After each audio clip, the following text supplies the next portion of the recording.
Asia has a lot of fiscal space that we have not actually used.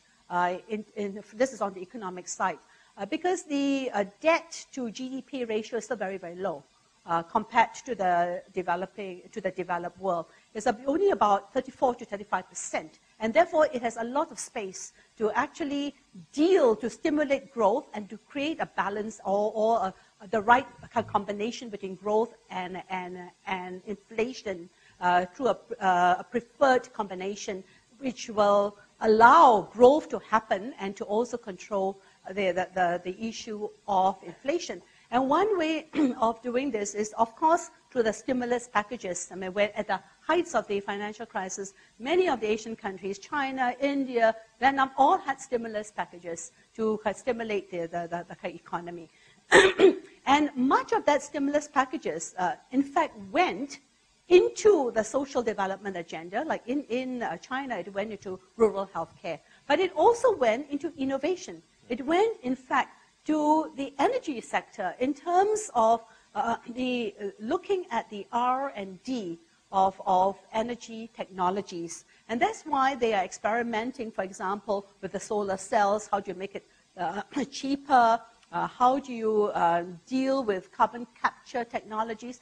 I think Asia also know that if they would like to turn what I call the greatest challenge of this century, which is the climate change challenge, into an opportunity, then they have to take the lead to open up new technological markets and be at the forefront of technology innovations, because there are new markets. But at the same time, it is also critical to look at technology transfer, because not everyone is going to be can engage with technology innovation. So some of the poorer countries, the least developed countries, cannot build up their productive capacity unless they have technological and financial support. In fact, the Istanbul meeting on least developed countries came out with an action plan, and centered to that plan was actually the call to develop a technology bank of basically energy technologies to help these countries build up their productive capacity and to diversify the economy so that they are not commodity-based.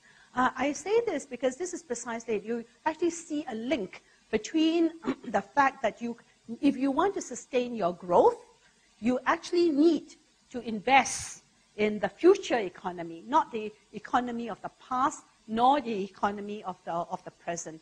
And the future economy is the green economy. At the same time, if you want to grow, you cannot have a situation where you are now dependent just on your export markets. You are highly dependent on your domestic markets and on your regional markets. And therefore, the whole regional connectivity agenda, including the energy highway, then becomes a very important agenda.